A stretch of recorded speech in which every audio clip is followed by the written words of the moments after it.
চোখ থাকলে দেখা যাবে কোথায় লেখা আছে, কোন বইয়ের পাতায়? আমাকে দেখাবেন কেউ মেহেরবানি করে? চোখ থাকলে দেখা যায়, কান থাকলে শোনা যায়, জবান থাকলে বলা যায়, আচ্ছা কোথাও লেখা? ভাই আপনার নামটা চিল্লাম নাম, আরে আপনার চাইতে বড় সুন্দর চেহারা সুশ্রী, তো লোকটা ওরকম করছে কেন? আপনার চাইতে ভালো চেহারা, ভালো মুখ, ভালো কাপড় চোপড়, ভালো ফ্যাশন স্টাইল, তো লোকটা ওরকম করছে কেন? ভাই আপনার বাড়ি, চুপ করে আছে। আরে ভাই আপনাকে বলছে আপনার বাড়ি, পাশের লোকটা বলছে আসলে উনি কানেই শোনে। আল্লাহ দেখিয়ে দিয়েছে কান থাকলে শোনা যায় না যদি আমি আল্লাহ না শোনাই, এ জবান থাকলে বলা যায় না আমি আল্লাহ যদি না বলাই, এ চোখ দেখে না আমি আল্লাহ যদি না দেখাই। কি বলে লোক? ভাই ওনাকে আসলে কি করে চিনবে? উনি তো জন্ম অন্ধ, জন্মের থেকেই চোখে দেখে না। আল্লাহ দেখি এ হচ্ছে হকিকতে, হচ্ছে ইমান, লা ইলাহা। চিউটি থেকে জিবরিল কেউ করে না, করেনেওয়ালা জাত আল্লাহ। আমাকে চলার জন্য যে হায়াত তন্দুরুস্তি রেখেছে এটা তার মেহেরবানি।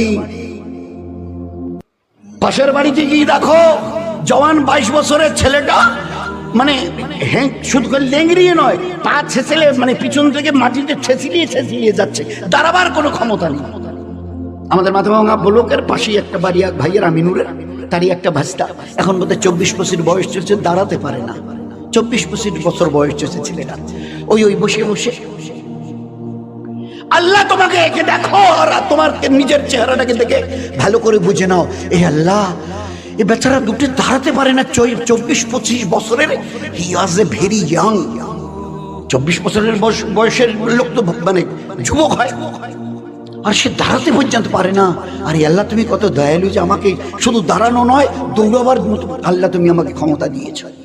কবে আল্লাহ কোন জিনিসটা সিজ করে নেবে জানা নেই। এই জন্য দোস্ত একটু হুশ করে চলিয়ে, দুনিয়া মজাক উড়াবার জায়গা নয়, হুশ করে চলিও, আমার কাছে ফিরে আসতে হবে। ওই দিন আমায় 4টে জবাব নেব। সারাটা জীবন কোন আমলে কাটিয়েছো?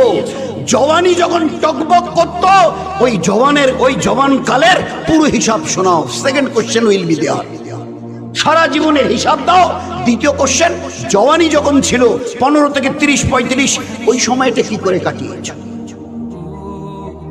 মাল কোথা থেকে এসেছে আর কোথায় লাগিয়েছো পুরো হিসাব দাও। টাকা হিসাবে নয়, পয়সা হিসাবে, পাই পয়সা কি করে এসছে। টাকার হিসাব দিলে 50 পয়সাগুলো যদি বাচ্চা উড়ে যায়, ফাঁকি দিয়েছো, মদ খেয়েছো, ও হবে না। পাই কোন রাস্তা দিয়ে মাল কামিয়েছো আর কোন রাস্তায় মাল লাগিয়েছো, আমি তো বলে দিয়েছি কিভাবে কামাবে, কিভাবে খরচ করবে। Fourth question will be there. চতুর্থ, যে দিনের ইলম তোমার জানা ছিল তার উপরে কতটা নিজেকে চালিয়েছো। তুমি তো মুসলমান, জানতে 5 ওয়াক্তের নামাজ ফরজ নয়, ফরজে আইন। 10 বছরের পরের থেকে ছেলে অথবা মেয়ে 5 ওয়াক্তের নামাজ পড়া ফরজে আইন, না পড়া গুনাহে কবিরা, না পড়া মুসলমানের সঙ্গে তার কোনো সম্পর্ক নেই, ইসলামের সাথে তার কোনো সম্পর্ক নেই, শুধু ইসলাম থেকে বেরিয়ে চলে গেছে। যার কাছে নামাজ নেই, ইসলামে তার কোনো জায়গা নেই। একটু আগে যে মহাসাহেব এই ব্যাপারে কথা বলছিল, আমরা কতটা মন দিয়ে শুনেছি আল্লাহই জানে। আল্লাহর নবীর হাদিস, no portion in this person in Islam who does not say his salat। যার কাছে নামাজ নেই ইসলামে, আমি নবী বলছি, তার কোনো জায়গা নেই। কি করে বুঝবো যার কাছে নামাজ নেই ইসলামে তার কোনো জায়গা নেই? কি করে বুঝবো? কতটা বুঝবো? আল্লাহর পেয়ারা নবী এমন এক এক্সাম্পল দিয়েছেন যে তাজ্জব লাগে শুনলে। জিজ্ঞাসা করছো আমার সাহাবারা, সাথীরা, আচ্ছা তোমরা কান কাটা লোককে দেখেছো? আল্লাহ রাসূল দেখেছি। আচ্ছা হাত কাটার লোককে দেখেছো? দেখেছি। আচ্ছা পা নেই এরকম লোককে দেখেছো? পা কাটা? আল্লাহ রাসূল দেখেছি। বলছে আচ্ছা এরকম লোককে দেখেছো যে মাথাটা নেই এরকম লোককে? তো সাহাবারা হেসে দিয়েছে। আল্লাহ রাসূল মাথা ছাড়া আবার লোক হয়, হাত কাটা লোক, পা কাটা লোক, কান কাটা লোক, নাক কাটা লোক সব হবে, কিন্তু মাথাটাই নেই, এটা তো হয় না। হেসে দিয়েছে। আল্লাহ রাসূল বলছে আমার উম্মত শুনে নাও,